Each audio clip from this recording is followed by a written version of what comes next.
El Titanic. Sus compartimentos estancos en un casco revestido de acero no consiguieron hacerlo insumergible. Este barco contaba con casi todos los avances técnicos de los anteriores 50 años para proporcionarle comodidad y seguridad. Si se construyó para que fuese insumergible, entonces ¿por qué se hundió? Vamos a verlo en la tecnología del Titanic en Maravillas Modernas.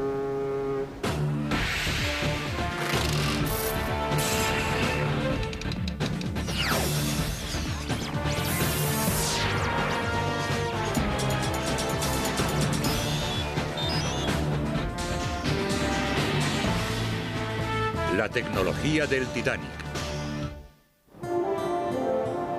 La magnitud de su casco exterior era demasiado grande para captarla de un solo vistazo. Sabemos que pesaba cientos de miles de toneladas y buena parte de su mole quedaba bajo la superficie del mar en calma. Seguramente brillaría incluso en una noche de abril sin luna en su viaje inaugural. Algo más maravilloso todavía estaba hecho completamente de agua. El iceberg que hundió el Titanic. Tal vez la historia del Titanic empieza aquí, en el frío Atlántico Norte, donde se forman los icebergs, desgajados de los glaciares que llegan hasta las aguas de la costa de Groenlandia. Fue aquí donde se libró la batalla entre la técnica y la naturaleza aquella noche de mediados de abril de 1912, y fue aquí donde la técnica perdió. ¿Qué le parece que el mayor barco del mundo zarpe en su viaje inaugural con las personas más ricas e influyentes de dos continentes, que se diga que es insumergible y acabe naufragando en medio del Atlántico antes de completar su viaje inaugural? Todos los años se forman entre 10 y 15.000 icebergs en la costa de Groenlandia, algunos de casi 3 millones de toneladas y que contienen hielo de hasta 110.000 años de antigüedad. Y continúan siendo un peligro para la navegación. Se van deteriorando. Cuando llegan a los grandes bancos y luego al sur, a las rutas de navegación, suelen tener formas extrañas, formas irregulares. Resultan bonitos, pero también son muy peligrosos. La Patrulla Internacional del Hielo controla los icebergs mediante imágenes por satélite, radar y aviones C-130 de reconocimiento.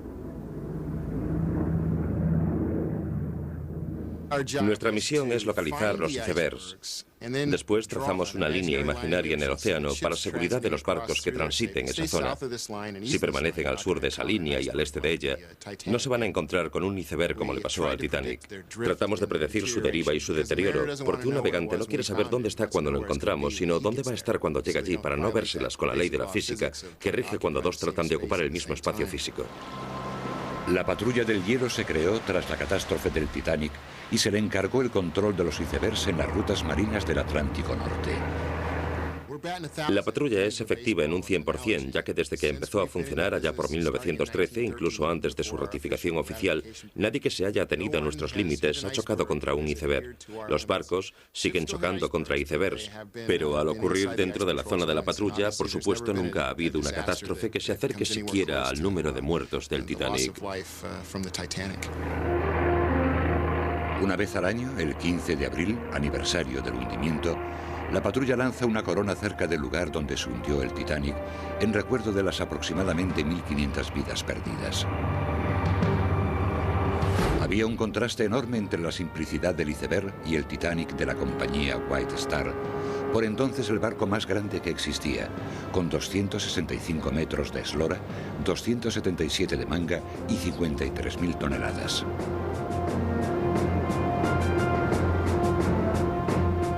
De proa a popa era mayor que el rascacielos más alto del mundo por entonces.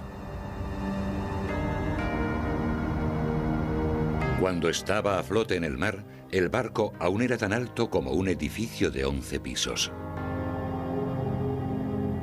Surcaba los mares a 22 nudos, unos 40 kilómetros por hora.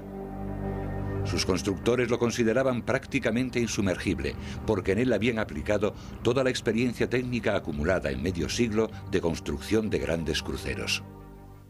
La mayor parte de los avances técnicos existentes en 1912 también existían 50 años antes, pero estaban en pañales, en una fase de evolución. Eran solo experimentales. El Titanic fue la culminación del desenvolvimiento de todos ellos. Los aglutinó, se aplicaron todos en un mismo lugar. El Titanic en realidad fue el segundo de una serie de 3 megacruceros que se proyectaron para establecer un servicio regular de grandes buques entre Europa y América. Los barcos de clase Olympic eran lo más moderno que había, no los más avanzados, sino los más modernos. El barco fue un reflejo de su época opulenta, que había empezado medio siglo antes y que se convirtió en una época dorada llena de inventos y descubrimientos. Caracterizada por los avances técnicos tras la revolución industrial, los logros de esta edad de oro fueron muchos. La máquina de vapor de Thomas Newcomen fue mejorada y patentada por James Watt en 1769. A mediados del siglo XIX, los gigantescos motores de vapor alimentados con carbón generaban energía en fábricas, impulsaban locomotoras y también barcos. El mismo carbón que ayudó a desencadenar la revolución industrial se extraía ahora de forma más productiva y eficaz gracias a la aplicación de motores de vapor. Se utilizaban para extraer los gases tóxicos y el agua de las minas, permitiendo el acceso a vetas de carbón más profundas y peligrosas. Otro avance técnico de mediados del 19 fue el proceso ideado por Henry Bessemer para convertir grandes cantidades de hierro en acero, haciendo pasar aire a través del hierro fundido, lo cual eliminaba las impurezas y producía un metal más ligero y resistente. La electricidad generada por motores de vapor proporcionó energía para una serie de nuevos inventos de mediados y finales del siglo XIX, entre ellos el teléfono, el ascensor, el telégrafo sin hilos y la bombilla. Esta edad de oro se centró en el estudio del funcionamiento del mundo natural y en la forma de poder dominarlo a antojo del hombre. A comienzos del siglo XX, los constructores navales también contaban con lo necesario para revolucionar los viajes transoceánicos, y así empezó la era de los grandes buques de pasajeros. Inglaterra, Alemania, Francia y Holanda eran las principales potencias navales. Estados Unidos era una prima lejana pobre, contaba con la American Line, pero en general eran esos 4 grandes países europeos los que tenían grandes buques. Las 2 navieras británicas más importantes, la Cunard y la White Star, competían entre sí así como contra otras competidoras de otros países. Sus clientes eran sobre todo inmigrantes europeos que buscaban una nueva vida en el Nuevo Mundo. Una cosa que la gente no comprende es que estos barcos se construían para el transporte de emigrantes, que era un negocio floreciente en aquella época, y solo había una forma de cruzar el océano. Por tanto, esos barcos se construían para llevar a los emigrantes, y también era la única forma de que los viajeros de primera y segunda clase pudiesen cruzar el océano, así que se hacían las dependencias necesarias para cada cual. La compañía Cunard, más rápida y elegante, asestó un golpe a la compañía White Star en 1907 al botar los 2 barcos más grandes y rápidos del mundo, el Lusitania y el Mauritania. Cada uno era de unas 30.000 toneladas y alcanzaban velocidades de 26 nudos, reduciendo la travesía transatlántica a tan solo 5 días. La naviera White Star y su astillero Harland & Wolff de Belfast, Irlanda, tenían que responder. ¿Pero cómo? La conservadora naviera White Star no tenía intención de competir con la Cunard en velocidad, porque el coste del combustible para alcanzar determinadas velocidades incrementa mucho con cada nudo adicional. La velocidad es muy cara, porque pasados los 21 nudos, se necesita la misma cantidad de energía por cada nudo que se vaya incrementando. Así que el consumo de carbón hace que la velocidad resulte muy cara. En vez de ello, la White Star y Harland & Wolff respondieron tratando de crear los barcos más grandes y más lujosos que hubiesen existido: el Olympic, el Titanic y el Britannic. Si tenían éxito, los barcos de clase Olympic responderían a la velocidad de la Cunard, oponiéndoles su tamaño formidable.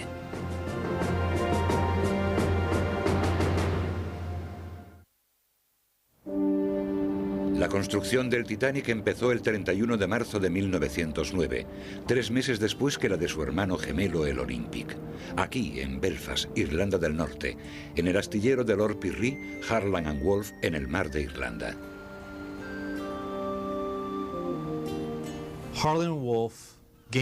Harland and Wolff tenía fama de construir barcos grandes. Su fuerte eran dos grandes áreas: los recursos técnicos para hacer grandes barcos y experiencia con motores de vapor. Así que cuando Lord Pirrie e Ismay unieron fuerzas y diseñaron los barcos de clase Olympic, el astillero Harland Wolff tenía las condiciones necesarias para acometer la construcción de estos dos cascos. Pero los planos describían barcos tan grandes que el astillero tuvo que remodelarse para acogerlos. El astillero tuvo que cambiar por completo muchos elementos para construir aquellos dos barcos. Tuvieron que tomar espacio que normalmente se utilizaría para construir 3 barcos y destinarlo solo a 2, e instalar un enorme andamio encima para manejar los grandes pesos que se iban a desplazar por debajo. Casi 1,5 metros de cemento tuvo que verterse en las gradas como base y así hacer 2 gradas gigantes para erigir aquellos dos cascos. Se construyó un andamio enorme que se utilizaría para colgar cosas como la remachadora hidráulica y otra serie de herramientas, y para usarlo como grúa para subir objetos pesados hasta la altura necesaria. El andamio grúa de 66 metros de altura y 6.000 toneladas era el mayor de su clase que había en el mundo por entonces. Thomas Andrews, de Harland and Wolff, fue responsable de llevar a cabo el diseño de los barcos, vigilado de cerca por el director general Lord Pirrie, que planificó los pormenores. La compañía White Star también controló todas las fases de la planificación y construcción por medio de su director Bruce Ismay. Harland and Wolff era la mayor empresa de Belfast y más de 15.000 obreros trabajaron 6 días a la semana para construir aquellos enormes barcos. Y aunque seguramente fue asombroso ver crecer a estos colosos, poca cosa de su diseño resultó fuera de lo común. El único detalle técnico destacable del Titanic era la envergadura. Contaba con un diseño evolucionado, pero no revolucionario. Su característica más destacada seguía siendo el tamaño. Harland and Wolff iba sobre seguro. Llevaba décadas haciéndolo. No hacía más que construir el mismo tipo de barco una y otra vez. El proceso de construcción del Titanic, como de cualquier barco, comienza por la instalación de la quilla, que recorre la parte central inferior del barco. Un barco de acero se construye mediante una estructura como un esqueleto. Imaginemos que la quilla es la espina dorsal. Luego están las cuadernas que ascienden desde la espina y después el revestimiento por encima para completar la estructura.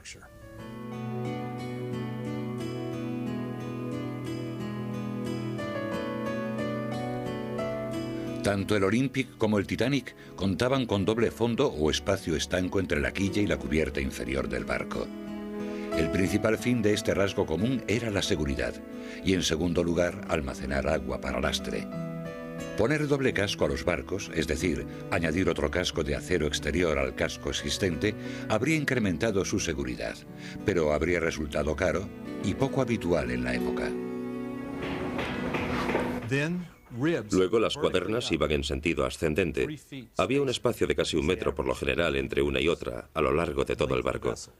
Cuando las cuadernas empezaban a tomar forma, se iniciaba la instalación de los baos de la cubierta para darle rigidez longitudinal mientras se iba construyendo.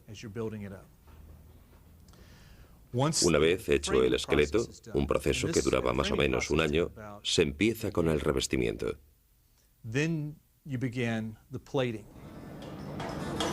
El casco, de casi 26.000 toneladas, tendría una cobertura de planchas de acero superpuestas, cada una de 2,54 centímetros de grosor y un tamaño de 9 por 1,8 metros. El acero se forjó mediante proceso de crisol abierto, una mejora respecto al proceso Bessemer. El método requería grandes hornos que alcanzaban temperaturas de casi 1.600 grados centígrados. Este proceso de fabricación de acero en un crisol abierto daba mejores resultados porque se podían fundir fragmentos de hierro junto con mineral, reutilizar subproductos de otros procesos y obtener acero de esa forma. Era la técnica más moderna por entonces y era la forma más eficaz de obtener acero templado.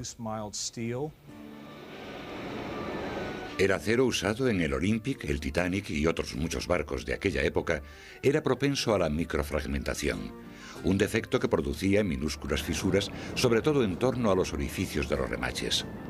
Harland & Wolff lo sabía, pero consideró que era un defecto sin importancia. Las planchas de acero estarían sujetas en todo el casco por 3 millones de remaches, cada uno de 7,5 centímetros de largo. Los remaches se fijaban de forma hidráulica al casco. Tenía algunas enormes prensas hidráulicas que pendían del andamio. Estaban suspendidas sobre los cascos durante su construcción en Belfast. Se utilizaron remachadoras hidráulicas en gran parte del barco, pero donde la máquina no podía llegar, se hizo a mano. Aunque moderno por entonces, el método no era infalible. Las imperfecciones del metal, denominadas escoria, a veces se mezclaban con el hierro forjado de los remaches que se hacían a mano.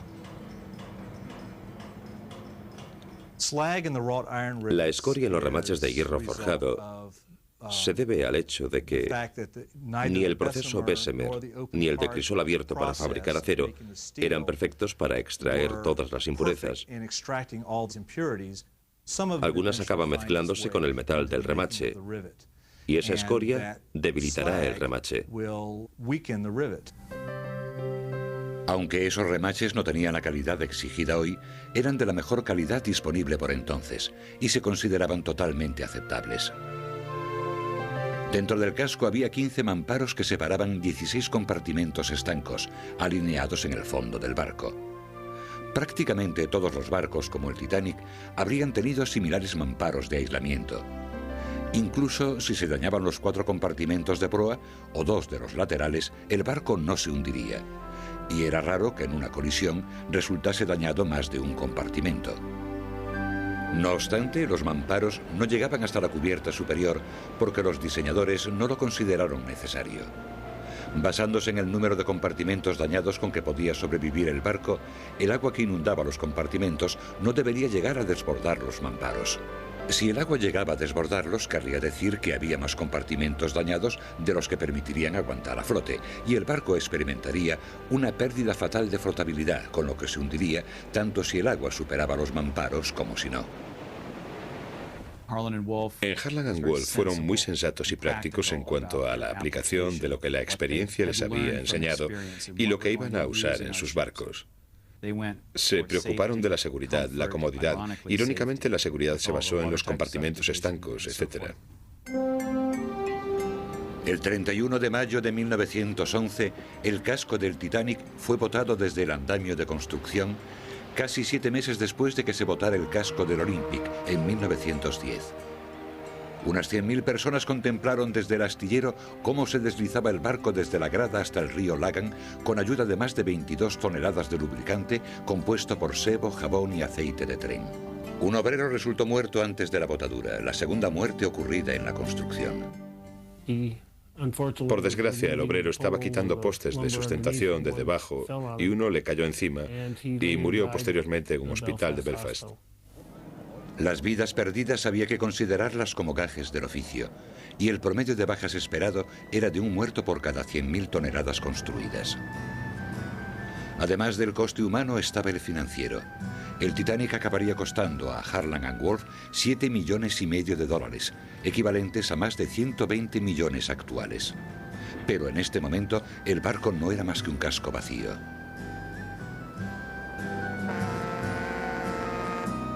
Tres grandes anclas, 3 enormes hélices y 4 chimeneas se diseñaron y construyeron para el barco. Las anclas se forjaron y elaboraron en acero bruto. Las anclas laterales pesaban 7 y 3 toneladas y cuarto respectivamente y la central 15 toneladas. Hay una famosa foto del tiro de caballos transportándola hasta el astillero.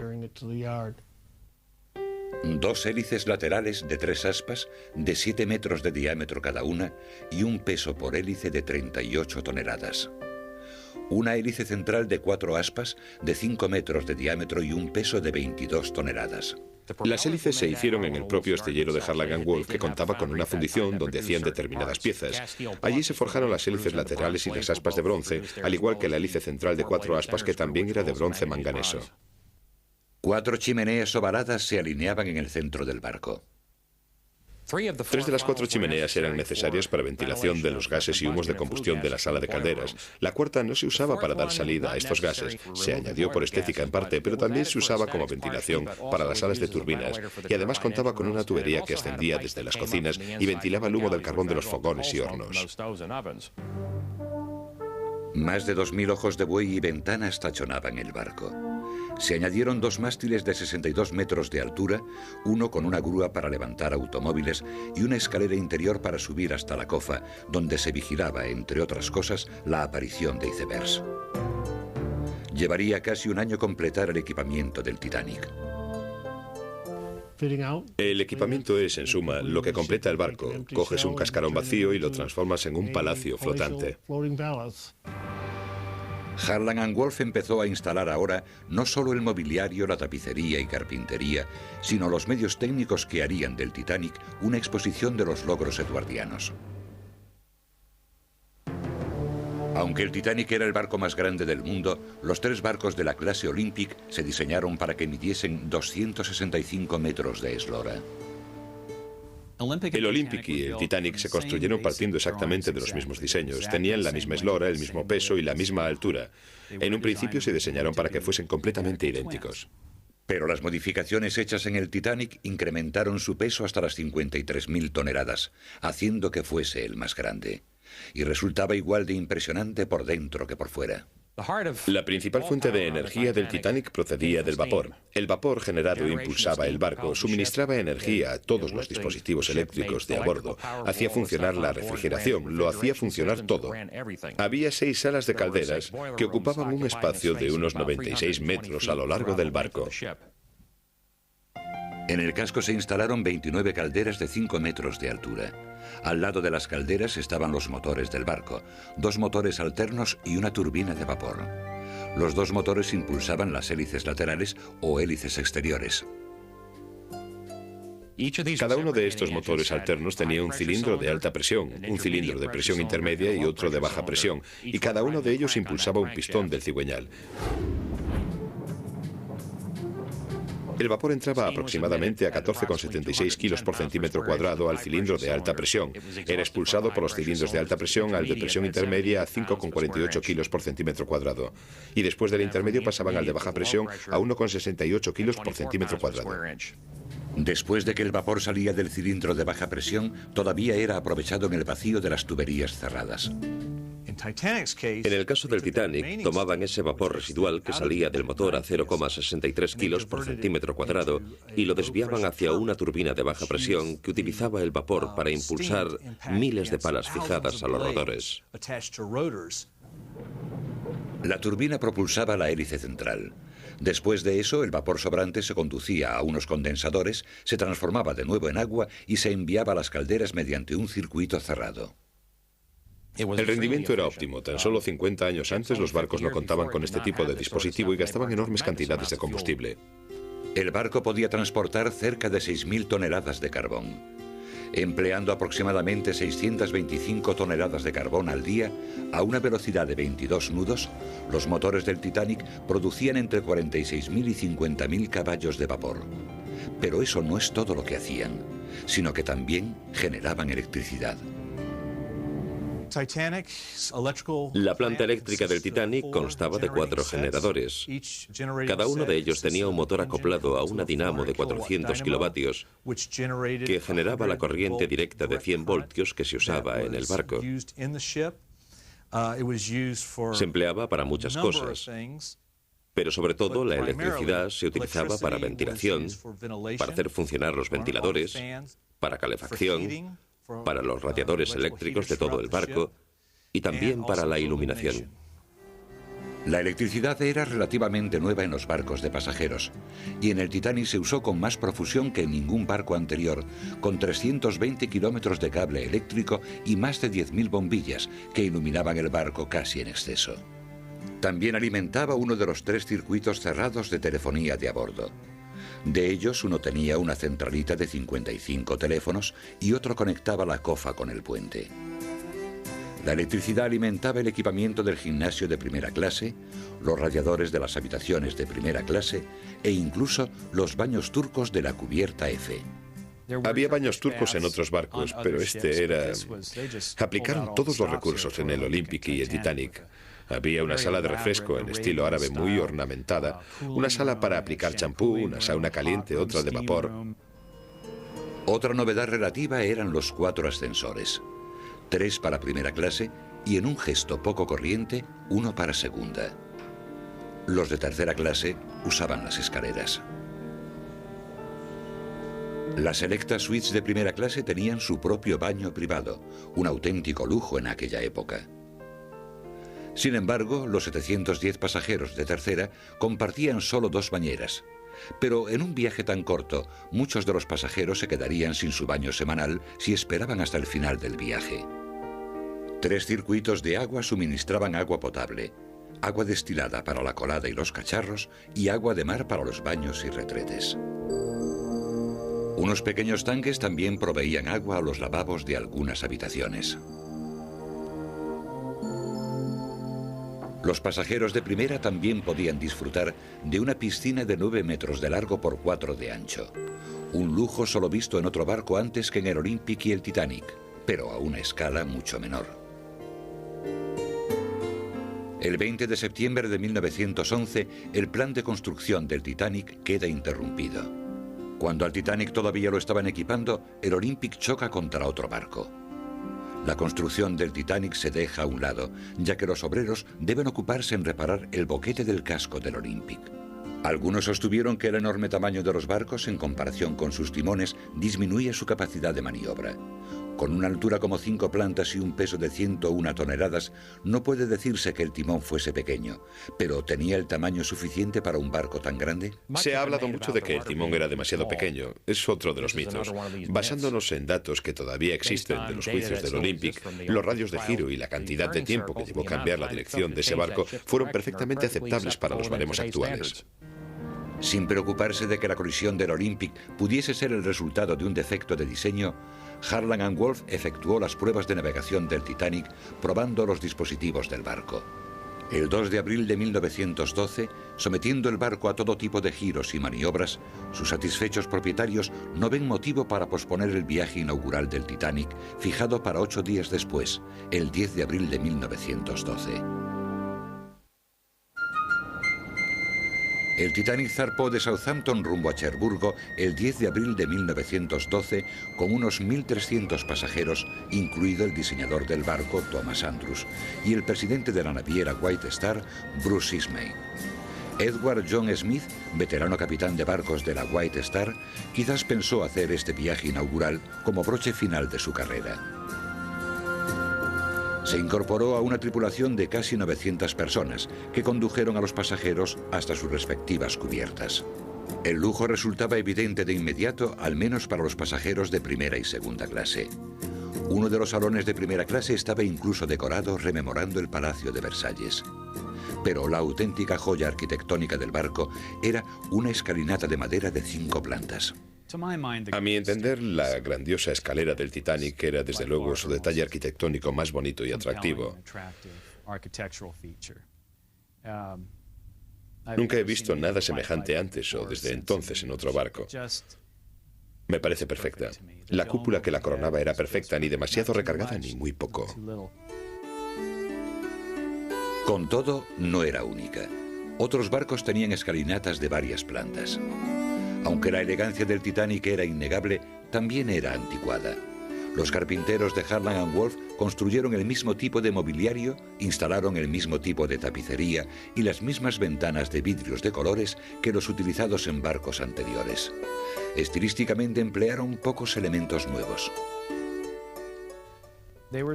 Puede decirse que eran muy trillados. Lo curioso es que nunca he comprendido por qué no probaron. Tuvieron la oportunidad con el Olympic y el Titanic de hacer algo muy diferente, pero aplicaron los mismos elementos, los mismos tapizados, las mismas tallas en algunas de las salas comunes que ya habían sido vistas en otros barcos anteriores. Aunque el Titanic no estaba estilísticamente al día, sí tenía en cuenta la seguridad. Además del doble fondo y los mamparos estancos, esos mamparos tenían puertas herméticas que podían cerrarse y sellarse eléctricamente desde el puente. Aunque los planes originales incluían 64 botes salvavidas, el número final de 20 excedía el límite legal para los barcos de bandera británica de su tamaño. Es asombroso lo que se dice sobre los botes salvavidas, que el Titanic no llevaba lo suficientes, etc. Pero debemos recordar que todas las compañías navieras de la época pecaban del mismo defecto. La cantidad de botes salvavidas se basaba en el tonelaje, no en el número de personas que se transportaba. Así que en realidad el Titanic llevaba más botes salvavidas de lo exigido legalmente. Contaba con 14 botes de madera, 2 cúters de emergencia y 4 botes hinchables. Con espacio para 1.200 pasajeros en los botes salvavidas, los navieros consideraron que eso bastaba para un barco con capacidad para más de 3.000. Los botes salvavidas tenían como única misión transportar a los pasajeros desde un barco dañado o averiado, no albergar a todos los pasajeros de a bordo por tiempo indefinido en mar abierto. ¿Y por qué se iba a preocupar Harland and Wolff ahora que la ciencia les había dado el telégrafo sin hilos para la comunicación en alta mar? Podría decirse que esa era la única gran novedad técnica del Titanic. Además, su telégrafo era distinto al de otros barcos. Era el único barco en activo que contaba con un disco de rotación Marconi. El telégrafo del Titanic tenía 16 electrodos alrededor del disco. Este rotaba a gran velocidad y cada vez que los electrodos se alineaban, la chispa saltaba entre ellos. Eso producía más descargas y daba a la chispa del Titanic un tono muy musical. La chispa descargaba a través de los electrodos 120 veces por segundo, produciendo un tono claro de alta densidad. Cuando el operador presionaba la clavija, el circuito se cerraba, permitiendo que la corriente fluyese por el transmisor. Abriendo y cerrando el circuito, creaba los caracteres del lenguaje Morse que componían el mensaje. El propio tono era el que lograba llegar más lejos. No se debía a la potencia de la chispa, sino al tono. El telégrafo inalámbrico Marconi del Titanic tenía un alcance de 400 a 640 kilómetros durante el día e incluso más durante la noche. Probaron el telégrafo en Belfast y los operadores alcanzaron a transmitir hasta El Cairo. Era una gran distancia por entonces. En el improbable supuesto de que el Titanic sufriese un daño, se podría enviar una señal a los barcos cercanos para que ayudasen en el rescate. Los barcos también podían avisarse mutuamente sobre posibles peligros como icebergs. Pero pese a este énfasis en la seguridad, los problemas acosaron al Titanic antes de que llegase a zarpar del puerto de Southampton. Su enorme casco desplazaba tanta agua que un barco cercano casi chocó con él. Y también un persistente incendio de combustible en una de las carboneras ardió durante días. Se daban combustiones espontáneas en las carboneras. Era muy frecuente, no se producían llamas ni nada de eso, sino que el carbón continuaba ardiendo hasta que se localizaba el foco del incendio y se podían apagar las brasas.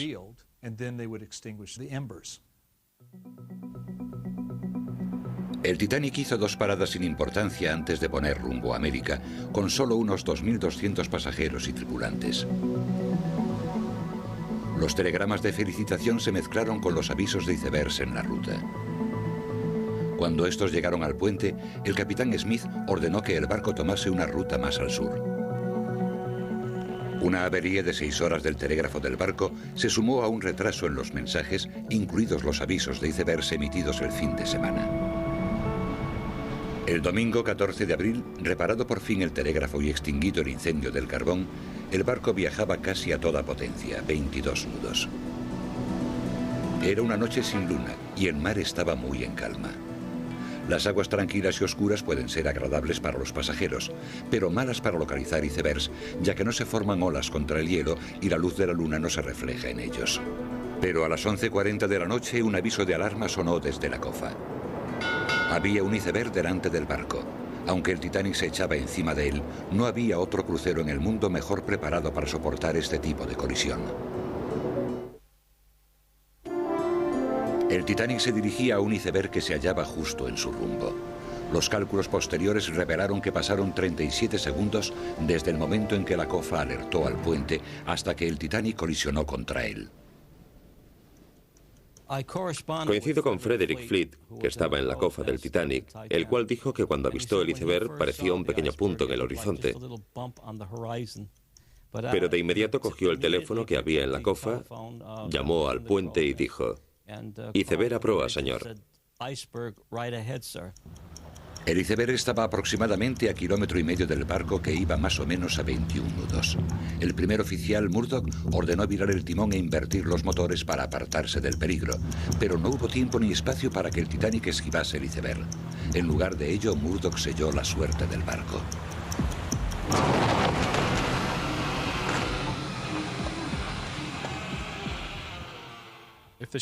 Si el barco no hubiese ido una fracción de nudo tan rápido, si hubiese ido más despacio, la proa lo habría esquivado. Estaba empezando a virar, casi había esquivado al iceberg. Si el aviso hubiese llegado 5 segundos antes o 5 segundos después, habría chocado contra el iceberg más de frente. El barco estaba diseñado para soportar un choque frontal. Fue el roce del iceberg contra el costado lo que lo sentenció a muerte. Es probable que la colisión hiciese que los remaches de las planchas de acero del casco bajo el agua saltasen por la presión, en un tramo de 66 metros, dañando 6 compartimentos. Todo lo que Murdoch sabía es que habían colisionado. Fue hasta el interruptor para cerrar las puertas herméticas. Desde ese momento, el capitán Smith subió al puente y... Esto fue tras chocar contra el iceberg. Y el capitán Smith dijo: "¿Qué ha ocurrido?" Y Murdoch dijo: "Hemos chocado contra un iceberg, señor. Traté de virar a babor para esquivarlo, pero estábamos demasiado cerca. Desde ese momento, el Titanic, como he sabido, quedó herido de muerte". También hay detalles que indican que el barco quizás montó sobre el iceberg en lugar de o además de rozarlo por el costado. Un superviviente declaró que vio entrar agua por una parte del casco que no podía estar dañada. El bombero Hendrickson vio entrar agua en el pasadizo de bomberos. Ese pasadizo seguramente estaría afectado. Tenía que haber algún boquete, entraba a gran cantidad de agua. Pero el pasadizo de bomberos estaba en el centro del barco, estaba a casi 1 metro del exterior del barco. No estoy diciendo que el iceberg penetrase casi 1 metro en el costado del barco, pero el pasadizo de bomberos lo sostenían unos puntales que descansaban sobre el fondo del barco. Si el relato de este testigo es cierto, el agua debió de entrar en un compartimento estanco desde abajo. El diseñador Thomas Andrews fue, junto con un carpintero, enviado por el capitán Smith a inspeccionar el barco. Lo que vieron confirmó sus peores temores. Andrews calculó que el barco estaba condenado en cuanto vio la envergadura de los daños. Me pregunto qué vería Andrews durante su inspección. Me gustaría saber si vio otros puntos por donde entraba agua. Y, basado en eso, pudo calcular que en determinado momento del proceso de hundimiento, el agua iba a llegar a las zonas no estancas y que entonces el barco estaría condenado. Pese a las teorías acerca de las microgrietas del acero del barco y de los remaches debilitados, no hubo pruebas concluyentes de que fuesen decisivos para provocar el desastre. Lo mismo se puede decir de la teoría de que el incendio en la Carbonera pudo haber debilitado el casco. En otras palabras, la sola colisión resultó lo suficiente dañina. Un aturdido capitán Smith acabó dando la orden de bajar los salvavidas después de medianoche. Pero en este primer momento, los pasajeros no creyeron realmente que el barco fuese a hundirse. Había botes salvavidas con capacidad para 65 personas, pero se arriaron al mar con tan solo 12 personas. Mientras tanto, los telegrafistas empezaron a enviar señales de socorro. Sin embargo, no había ningún barco lo bastante cerca para responder antes de que el Titanic se hubiese hundido. Mientras el Titanic se hundía y enviaba mensajes de socorro, emitía con su tono musical a 60 hercios, distinto a los zumbidos de los demás telégrafos, que emitían una especie de...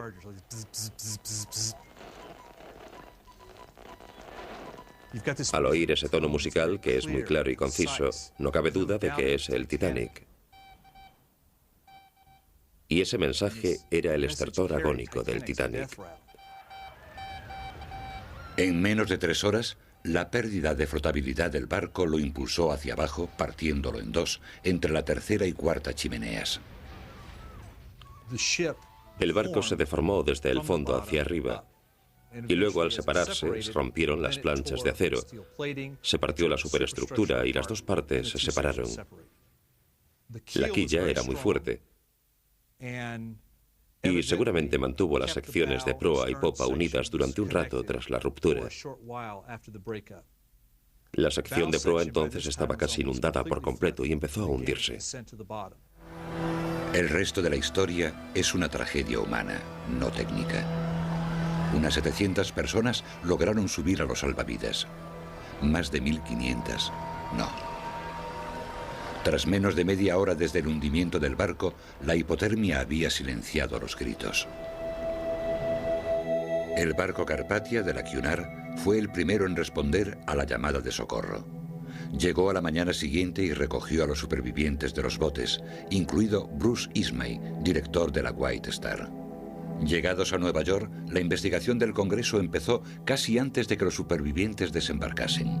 La noticia viajó a través del país y del mundo mediante la moderna distribución telegráfica de noticias de prensa. Gracias al uso de esta innovación técnica, la tragedia del Titanic se convirtió en el primer espectáculo mediático mundial. Tal vez debido a eso, el Titanic nunca ha dejado de interesar al público. Se hicieron muchos cambios a raíz del hundimiento del Titanic. Por supuesto, el primero y más importante fue que todos los barcos debían llevar suficientes botes salvavidas para toda la gente a bordo. También se endureció la normativa que regulaba el uso de la telegrafía a bordo de un barco, incrementando la prioridad de los informes de seguridad en detrimento de los mensajes personales. Las rutas marítimas se desplazaron más hacia el sur. Los ensayos de emergencia se hicieron obligatorios en los barcos de pasajeros. La naviera White Star también hizo cambios específicos en los barcos gemelos del Titanic. Retiraron de servicio al Olympic, lo enviaron a los astilleros de nuevo, detuvieron la construcción del casco número 433 que se convirtió en el Britannic y le incorporaron mejoras. Un par de las más famosas son el doble casco, la extensión del doble fondo a lo largo de todo el casco y la ampliación vertical de los mamparos herméticos clave. No había pruebas contundentes de que cualquiera de estas mejoras de diseño hubiese influido de alguna forma en el hundimiento del Titanic. Los mamparos sellados quizás habrían disminuido el ritmo de hundimiento, pero no lo habrían evitado, ya que se habían dañado demasiados compartimentos para que el barco siguiese a flote. La lección inolvidable del Titanic podría ser que los avances técnicos a veces disfrazan puntos débiles. Pero el riesgo jamás puede evitarse, no importa lo impresionantes que puedan parecer nuestras maravillas de la técnica.